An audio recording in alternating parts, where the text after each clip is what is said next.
Maharashtra state board किंवा CBSE असणारे सर्व विद्यार्थी जे 7th स्टँडर्ड मधून 8th स्टँडर्ड मध्ये जाणार आहेत त्या विद्यार्थ्यांसाठी काही शॉर्टकट्स किंवा मॅथमॅटिक्स मध्ये काही नियम माहित असणं गरजेचं आहे आणि त्या नियमांच्या आधारावरती मॅथमॅटिक्स त्यांचं काय होत आहे, इझी जात आहे.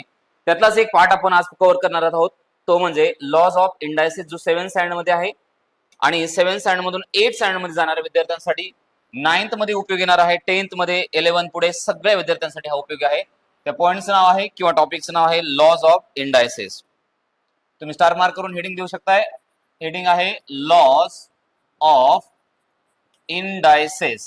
आता या दोन्ही शब्दांकडे जाण्याच्या अगोदर मी सांगतो तुम्हाला, लॉज म्हणजे कोण, मॅथमॅटिक्स मधले काही नियम जे आपल्याला दुसरे कॅल्क्युलेशन करण्यासाठी उपयोगी येतात किंवा शॉर्टकट त्याचा यूज करायचा आहे. सर लॉज ऑफ इंडायसिस मध्ये बेसिक गोष्ट जर सांगायची झाली, इंडायसिस हे काय आहे याच्या अगोदर लहानपणापासून आपण 5 स्क्वेअर, 3 स्क्वेअर किंवा 4 क्यूब अशा संख्या लिहिलेल्या आहेत. याच संख्या ज्या आहेत या इंडेक्स फॉर्म मध्ये आहेत, आपण असं मानतो यांना. या सर्व संख्यांना कोणत्या फॉर्म मधल्या संख्या म्हणतो, इंडेक्स फॉर्म मधल्या. आणि हा जो मी 5 चा स्क्वेअर लिहिलेला आहे, मुळात या 5 ला बेस असं नाव आहे आणि हा जो स्क्वेअर 2 लिहिलेला आहे याला आपण इंडेक्स म्हणतो. आणि विद्यार्थी बेस आणि इंडेक्स हे दोन्ही शब्द विसरतात, म्हणून आपल्याला हे आज आपण या व्हिडिओमध्ये आपण कव्हर करणार आहोत, तो म्हणजे लॉज ऑफ इंडायसिस मध्ये. Suppose if I write here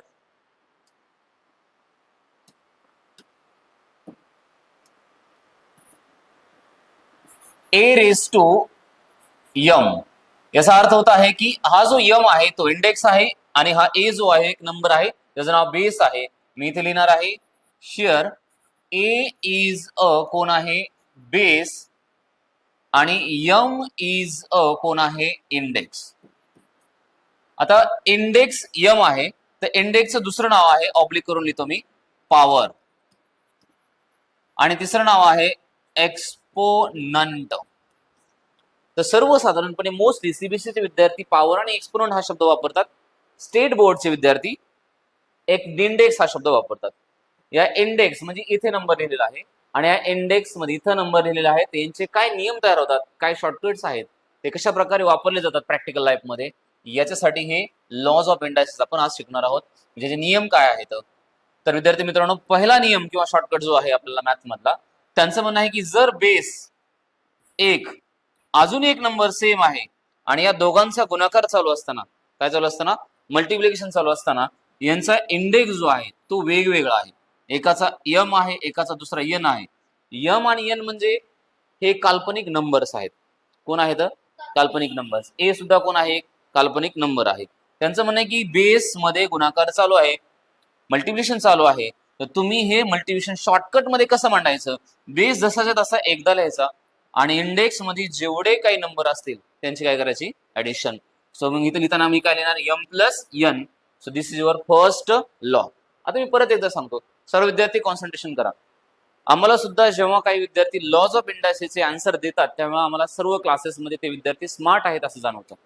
आणि मग तुम्ही लक्षात ठेवा, स्मार्ट बनण्यासाठी तुम्हाला लॉज ऑफ इंडायसिस येणं हे तितकंच गरजेचं आहे. लॉज ऑफ इंडायसिस न येणं म्हणजे तुमचं स्मार्ट मुलांमध्ये काउंट न होणं हे तितकंच बरोबर आहे. मला काय म्हणतोय, बेस सेम आहे, इंडेक्सची काय करा, ऍडिशन. सर एक्झाम्पल सांगा बरं काय असेल. तर या ठिकाणी मी एक्झाम्पल देत आहे. फॉर एक्झाम्पल एच्या जागेवरती मी काय लिहिलेलं आहे, 7 × 7, आणि जे इंडेक्स मध्ये काय लिहिलेलं आहे ते 4 आहे, इथे इंडेक्स मध्ये काय लिहिलेलं आहे 3. तर तुम्ही आता या दोघांचं कॅल्क्युलेशन करा असं जर म्हटलं तर तुम्ही सरळ हा 7 कॉमन घ्यायचा आणि या 4 आणि 3 ची काय करायची, ऍडिशन. 4 आणि 3 ची ऍडिशन, जे फायनल आन्सर असणार आहे 7 रेज टू 7. कधीही काढत असताना, लिहित असताना मुद्दामून इंडेक्स जो आहे तो इंडेक्स हा 3 आणि 4 कसा काढायचा मी ऍडिशनल सांगतो. हा तुमचा हा 4 आहे, 4 चा आकार एवढा आहे, तर इंडेक्स लिहिताना त्याचा आकार थोडा लहान काढायचा. जसं तुम्हाला 3 लिहायचा आहे, थोडासा लहान मध्ये लिहा. दुसरी गोष्ट, हा इंडेक्स डोक्यावरती नाही एक्झॅक्ट लिहायचा, असं लिहायचा नाही, किंवा तो इंडेक्स असा पुढे सुद्धा लिहायचा नाही, एक्झॅक्टली क्रॉस थोडासा तसा लिहायचा, थोडा तिरका. आणि हा पहिला नियम आपल्या लॉज ऑफ इंडायसिस मध्ये येतो. किती जरी नाजूक असला, लहान असला तरी तो येणं गरजेचं आहे.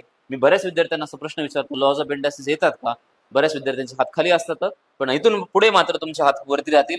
दुसरा नियम, लॉज ऑफ इंडायसिस कुठे काम करतात? लॉज ऑफ इंडायसिस काम करतात मल्टिप्लिकेशन आणि डिव्हिजन मध्ये. तुम्ही पण लक्षात ठेवा. लॉज ऑफ इंडायसिस कुठं काम करतात किंवा वर्क करतात? मल्टिप्लिकेशन आणि डिव्हिजन मध्ये. इथं कोण चालू आहे? मल्टिप्लिकेशन. करेक्ट. मग याचा विरुद्ध डिव्हिजन वाला एक लॉ तयार करू. ठीक आहे सर. ओके, सांगा मग डिव्हिजन म्हणल्यानंतर काय असणार आहे? दोन सेम नंबरची डिव्हिजन, म्हणजे बेस कोण आहे? सेम. इंडेक्स कसा आहे त्यांचा? वेगवेगळा. म्हणजे याचा इंडेक्स कोण आहे? n, याचा इंडेक्स कोण आहे? m. इथे मल्टिप्लिकेशन चालू आहे, इथं कोण चालू आहे? डिव्हिजन. तो म्हणतो मल्टिप्लिकेशनच्या केसमध्ये जर इंडेक्सची ऍडिशन चालत असेल तर डिव्हिजनच्या केसमध्ये इंडेक्सची काय करायची? वजाबाकी. म्हणजे नियम काय सांगतो? बेस सेम आहे तर बेस एकच घ्या. आणि बेस जर एकच घेतला तुम्ही, म्हणजे कोण घेतला? ए घेतला, तर इंडेक्सची काय करा? वजाबाकी. मग m मधून मायनस कोण करा? n. करेक्ट. मग आता हे शॉर्टकट्स काय आहेत? एक्झाम्पल जर बघितलं आपण, या ठिकाणी मी एक्झाम्पल घेतो. काय आहे? 9 into 9. आता मल्टिप्लिकेशनचं एक्झाम्पल आहे 9/9. हे एक्झाम्पल. आणि त्यांचा इंडेक्स कोण सेट करतो मी? इंडेक्स घेत आहे. फॉर एक्झाम्पल 9चा इंडेक्स आहे 4 आणि याचा इंडेक्स आहे 2. मग याचं उत्तर शॉर्टकट मध्ये काय येणार? या नियमांप्रमाणे बेस सेम आहे, दॅट इज कोण? 9. आणि इंडेक्सची काय होणार? वजाबाकी. म्हणजेच कोण येणार?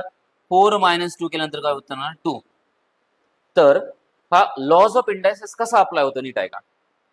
9/4/9/2 याचं खरं उत्तर आहे 9. हा किती वेळेस लिहायचा? 4 वेळेस लिहायचा. बरोबर. या 4चा अर्थ असतो. डिवायडेड बाय हा 9 किती वेळेस लिहायचा? 2 वेळेस. मग 9 ला 9 काय होतो? कॅन्सल, म्हणजे डिवाइड करतो. आणि मग शिल्लक किती राहिले? 2 9. 2 9 म्हणजे कोण? 9चा स्क्वेअर. तर हे सगळं लिहिण्यापेक्षा ज्या विद्यार्थ्यांना स्मार्ट आहेत, ज्यांचे शॉर्टकट पार्ट आहेत, तो डायरेक्ट काय लिहिणार? 9चा स्क्वेअर लिहिणार, त्या दोघांची वजाबाकी करणार आणि उत्तर फायनल येणार 81. किती नियम झाले आपले? 2. हे झाले बेस सेम असणारे 2 नियम. कोण? बेस सेम असणारे 2. एक मल्टिप्लिकेशनचा, एक डिव्हिजनचा. आता उलट करू आपण. काय करू सर? बेस सेम नाही, आता इंडेक्सच सेम घेऊ आपण. ठीक आहे. काय सेम घ्यायचं आपल्याला? इंडेक्स. मग तिसरा नियम काय तयार होतो? तो म्हणतो इंडेक्स सेम आहे, म्हणजे एक्सपोनेंट सेम आहे, बेस सेम नाही. म्हणजे आपल्याकडे एक नंबर आहे, काल्पनिक नंबर, म्हणजे कोण?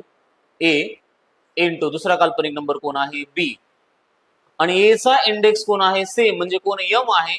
आणि ते सुद्धा कोण आहे? यम. सांगा आता, बेस सेम आहे का इंडेक्स सेम? नाही, या दोघांमध्ये कोण सेम आहे? इंडेक्स सेम आहे. म्हणजे हा नियम क्वेश्चन नंबर, नियम नंबर, रूल नंबर कोण? फर्स्ट सारखा वाटतो पण नाही. मग याचा हे सोपं आहे. याचं उत्तर काय? त्यांचं म्हणणं आहे की जर इंडेक्स सेम असेल तर तुम्ही बेसचा गुणाकार एका ब्रॅकेटमध्ये ठेवा, जसं तसं. इंडेक्स दोघांचा मिळून कॉमन बाहेर एक काढा. याचं उलट पण लक्षात ठेवायचं. जर एखाद्या ब्रॅकेटमध्ये दोन संख्यांचा गुणाकार चालू आहे आणि इथं जर 4 इंडेक्स दिलेला असेल तर हा 4 दोघांचा पण असतो. म्हणजे मी 2⁴ इंटू इथं कोण आहे? 4 आहे, 4⁴ सुद्धा म्हणू शकतो. मग थोडक्यात हा नियम काय सांगतो? तर हा विद्यार्थी मित्रांनो, हा नियम सांगत आहे बेस सेम असो किंवा नसो, मल्टिप्लिकेशन चालू आहे पण इंडेक्स जर सेम असेल तर तो इंडेक्स काय होतो? कॉमन बाहेर काढला जाऊ शकतो, किंवा उलट कॉमन इंडेक्स आतमध्ये दोघांना येऊ शकतो. मग एक्झाम्पलद्वारे आपण अजून क्लिअर करू. एक्झाम्पल या ठिकाणी 4 × 12, बरोबर. इथं कोण आहे? 3 आहे. इथं कोण आहे? 5. इंडेक्स कसा पाहिजे? सेम. इथं कोण आहे? 3. तर तुम्ही 4चा क्यूब कोण आहे हे सांगू नका, 12चा क्यूब कोण आहे हे काढू नका. तुम्ही अगोदर 4 × 12 एका ब्रॅकेटमध्ये ठेवा आणि हा 3 कॉमन काढा. म्हणजे दोन संख्यांचा क्यूब काढण्यापेक्षा दोघांचा गुणाकार काढा, त्यांचा क्यूब करा. याला म्हणतो आपण लॉज ऑफ इंडायसेसचा कितवा नियम? तिसरा नियम. आणि तो वारंवार पुढे 11-12 साठी सुद्धा उपयोगी येत आहे. सर 4th नियम काय? हे दोन झाले, परत एकदा सांगतो, हे दोन झाले कोणते? बेस सेम असणारे.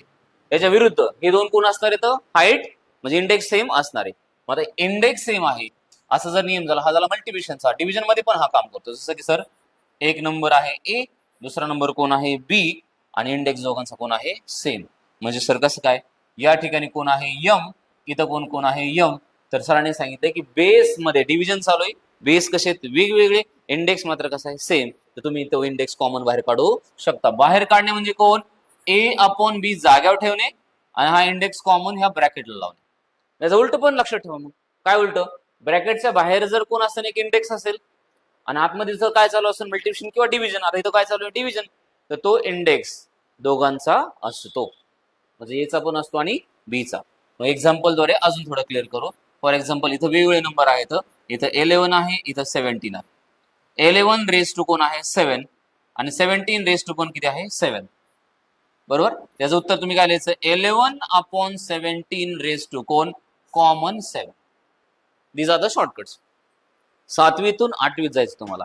8वीचा सेकंड टॉपिकच तुम्हाला काय वाट बघतोय लॉज ऑफ इंडायसिस. 8वीचा किती टॉपिक दुसरा आणि तिसरा टॉपिक पैकी एक. मग हे बेसिक 7वीचे जर इंडायसिस पार्ट असतील तर 8वीचे इंडायसिस कसे जातील सोपे. पण 8वीचे इंडायसिस तुम्हाला शिकायचे असतील 7वीचे तुमच्याकडे नाही तर तो मांडतोय का टीचर लिहितोय का हे अंदाज येत नाही.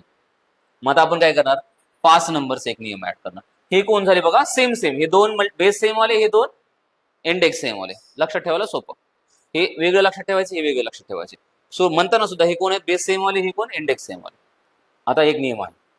एक विद्यार्थी मला सर एक नंबर आहे त्याच्या डोक्यावरती म्हणजे इंडेक्स कोण आहे किंवा एक्सपोनंट कोण आहे यम, आणि त्यांच्या ब्रॅकेटला सुद्धा एक एक्सपोनंट आहे तो कोण आहे एन. आता हा रूल या चौघासारखा आहे का? दोन बेस वेगवेगळे आहेत तर इंडेक्स सेम किंवा बेस सेम असा काय आहे का? नाही. हा काय म्हणतो इंडेक्सला इंडेक्स आहे, कोणाला एक्सपोनंट आहे, परत त्याला पण काय अजून एक एक्सपोनंट, म्हणजे काय ह्या ग्रुपलाच कोण आहे अनादर एक्सपोनंट. त्यांचं म्हणणं आहे की अशा केसेसमध्ये एक्सपोनंटचा काय करा गुणाकार करा. म्हणजे फॉर एक्झाम्पल बेस सेम घ्या आणि दोघांचा यम इंटू एन म्हणजे काय करा मल्टिप्लिकेशन करा. एक्झाम्पल इथं आहे तुमचा 17, इथं आहे स्क्वेअर आणि 17च्या बाहेर कोण आहे 4. तर त्याचं म्हणणे याचं उत्तर खूप शॉर्टकट पटकन मांडा. 17 या दोघांचा गुणाकार काय येणार आहे 2 इंटू 4 म्हणजे 17चा कितवा घात येणार आहे 8वा घात. 4 दोन्ही किती 8, बरोबर. 4 इंटू 2 किती येणार आहे 4 8. सो अशा प्रकारे हा शॉर्टकट मांडू शकताय. आता या शॉर्टकट वरती 8वीचं गणित हे कॉम्प्लिकेटेड येतं जे की सगळ्यांना हा मदत करतो. आणि मग हा 5 नंबरचा झाला. आता हे सगळे झाले असतील तर आपल्याला काय करायचं ही सगळे नोट करायचे, लिहून बघायचे की अगोदर पाठांतर लिहिताना सुद्धा काय करायचं चला म्हणायचं स्वतःला म्हणायचं चला बेस सेम वाले अगोदर लिहू, नंतर म्हणायचं चला आपण इंडेक्स सेम वाले लिहू आणि नंतर काय करायचा इंडेक्स टू इंडेक्स. त्याचं नाव कसं काय इंडेक्स आणि इंडेक्स. हा किती झाला 5वा. अजून आपण 4 ऍड करणार आहोत पण अगोदर तुम्ही काय करा इथपर्यंत नोट डाऊन करा. ठीक आहे ओके. सर्व विद्यार्थ्यांचा लिहून झाला असेल तर आपण काय करू पुढची लॉज ऑफ इंडायसिस कव्हर करू. पहा कोणकोणते झाले आपले परत एकदा रिवाइज करतो. बेस सेम असणारे 2 लॉज आहेत आणि इंडेक्स सेम असणारे सुद्धा किती लॉज आहेत 2. इंडेक्स आणि इंडेक्स डबल इंडेक्स असेल तर त्याचा एक नियम तयार होत आहे. आता सोपे सोपे लॉज आहेत. जसं सर काय आहे 6 नंबरचा लॉज. सर काय आहे बघा 6 नंबरचा लॉज सांगत आहे की एक नंबर आहे ज्याच्या डोक्यावरती 0 आहे. काय आहे 0 आणि नंबरच्या डोक्यावरती 0 असणं, एक काल्पनिक नंबरच्या डोक्यावर 0 असणं, त्याचं उत्तर तुम्ही डायरेक्ट 1 लिहायचं, दिमाग लावायचा नाही. मग एक विद्यार्थी उभा राहिला सर कसं काय 1? मी त्याला सांगितलं बघ a⁻³ आहे, इथं सुद्धा कोण आहे a⁻³ correct. For example number घेतो 4चा क्यूब आहे, इथं पण कोण आहे 4चा क्यूब. 4च्या क्यूबला 4च्या क्यूबने डिवाइड जर केलं तर उत्तर काय येत आहे 1, बरोबर. आणि लॉज ऑफ इंडायसिस नुसार काय सांगतो बेस सेम जर असेल तर इंडेक्सची काय करा वजाबाकी. मग काय करणार मी बेस सेम आहे तर 4 जसा तसा, इंडेक्सची वजाबाकी केली तर काय येणार आहे 3 3 काय येणार आहे 0. मग थोडक्यात कोणत्याही संख्येच्या डोक्यावर जर 0 आला तर समजा त्यांचा इंडेक्स काय झालाय कॅन्सल. इंडेक्स कॅन्सल झाला याचा अर्थ काय त्याचं उत्तर काय आहे 1. मग हे शॉर्टकट लक्षात ठेवायचे. आता हे मोठा लिखा लक्षात ठेवायचे नाहीत. इथून पुढे डायरेक्ट काय आहे एक्झाम्पल कोणी जर म्हटलंय 4:0 आहे तर तुम्ही काय म्हणायचं बिंदास्तपणे याचं उत्तर बाळा 1 आहे, हा 4 नाही. तो म्हणला माझ्याकडे 4:0 पैसे किती रुपये आहेत माझ्याकडे 4:0 रुपये. तुम्ही सांगा बाळा तुझ्याकडे किती रुपये 1 रुपये. तू आम्हाला 4 सांगू नको. मग आता काय आहे की हे एक्झाम्पल सोपं आहे पण वारंवार उपयोग येत 11वी 12वीला 9वीला 10वीला. दुसरा 7वा नियम जे सोप्यांपैकी आहे तो काय म्हणतो एक संख्या अशी आहे काल्पनिक जिच्या डोक्यावरती मायनस नंबर आहे 2 किंवा काहीतरी मायनस मध्ये आहे. ठीक आहे. तर तुम्ही काय करायचं अशा संख्येला काय करायचं इक्वल चिन्ह लावायचं. या संख्येच्या खाली कोण असतो 1, प्रत्येक नंबरच्या खाली कोण असतो 1 करेक्ट. तो 1 वरती आणण्यासाठी ती संख्या खाली घ्यायची. म्हणजे याच्या खालचा 1 जर वरती आला तर ही संख्या कुठे येईल खाली आणि मग इथं नंबर पॉझिटिव्ह मध्ये असतो. म्हणजे थोडक्यात कोणताही इंडेक्स जो आहे तो निगेटिव्ह आहे तो काय असतो ऍक्च्युली खाली डिनोमिनेटरचा असतो. किंवा उलट ऑर करून लिहित आहे एक संख्या ऑलरेडी डिनोमिनेटरला आहे पण इंडेक्स कसा आहे तिचा निगेटिव्ह. तर तुम्ही या संख्येला कुठं मांडायचं वरती लिहायचं. काय लिहायचं वरती म्हणजे 1 खाली येईन आणि 1 येईन वरती. म्हणजे वरती आला की 1 खाली 1 असतो नाही लिहिला तरी चालतो आणि इंडेक्स कसा लिहायचा त्याचा पॉझिटिव्ह. म्हणजे हा का झाला लॉज ऑफ इंडायसिसचा एक नियम. मग शॉर्टकट मध्ये एक्झाम्पल लक्षात ठेवायचं आहे. माझ्याकडे काय एक्झाम्पल आहे, 7⁻³ आहे. तर तुम्ही याला 7⁻³ म्हणायचं नाही, तुम्ही काय म्हणायचं, हा जो आहे या 7च्या खाली कोण असतो 1, म्हणजे हा कोण आहे 1/7 आहे, आणि इथं कोण आहे तिसरा, म्हणजे 1/7चा कितवा घात आहे तो तिसरा, 7चा तिसरा घात नाही. इतकं सोपं आहे. किंवा उलट इथं और याचं एक्झाम्पल देतो, 1/7 - 2 आहे, तर तुम्ही म्हणायचं हा डिनोमिनेटरला नाही, हा कुठे न्यूमरेटरला आहे. याचं उत्तर काय लिहायचं तुम्ही, हा 7 वरती घ्यायचा आणि हा 2 पॉझिटिव्ह मध्ये घ्यायचा. म्हणजे लॉज ऑफ इंडायसिस काय झालं इथं 7 वापरणार. ठीक आहे, एक्झाम्पल समजलं तुम्हाला. निगेटिव्ह असेल तर काय करायचं, डिनोमिनेटरला न्यायचं. 8 नंबरचा लॉस काय सांगतो, सोप्यापैकी आहे. तो म्हणतो दोन संख्यांची डिव्हिजन चालू आहे. काय चालू आहे, दोन संख्यांची डिव्हिजन चालू आहे, इंडेक्स मात्र कसा आहे निगेटिव्ह. तुम्ही यांचं डिव्हिजन करायची नाही. इथं काय होतं, इथं या एच्या खाली डिनोमिनेटर होता का नव्हता, हाच नियम आहे, पण इथं काय डिनोमिनेटर आहे, हे फक्त आदला बदली करायची. म्हणजे ए खाली आणायचा बी वरती आणायचा. याचं काय उत्तर काय येणार आहे, B/A रेज टू हा पॉझिटिव्ह एम. एक्झाम्पल पहा, एक्झाम्पल किती सिंपल आहे. मी जर म्हटलं हा 7/2 ब्रॅकेटचा मायनस रेज टू कोण आहे 4, कितवा घात आहे चौथा. तुम्ही काय आणायचं, ब्रॅकेट मध्ये 2 वरती आणायचं, 7 कुठे न्यायचा खाली, आणि हा 4 लिहिताना काय न्यायचा पॉझिटिव्ह. सोपं आहे की नाही. म्हणजे सगळेचे सगळे हे नियम जे आहेत त्यांनी 8 सांगितले, तर बरोबर की नाही. कोणी याच्यामध्ये अजून चेंज करून अजून एखादा नियम तयार करत आहे. तर कमीत कमी विद्यार्थ्यांना 8वीत मध्ये एंटर करत असताना हे 8 नियम तुम्हाला कॅल्क्युलेट करताच आले पाहिजे, शॉर्टकट मांडताच आला पाहिजे. हे तुमचा स्मार्टनेस दाखवतात. आणि जरी तुमच्याकडे नाहीत तर तुम्ही स्मार्ट मध्ये मोडत नाही, वारंवार सांगतो. त्याच्यामुळे हे सुद्धा तुम्ही काय करा, ट्राय करा. ठीक आहे, नोट डाऊन करा.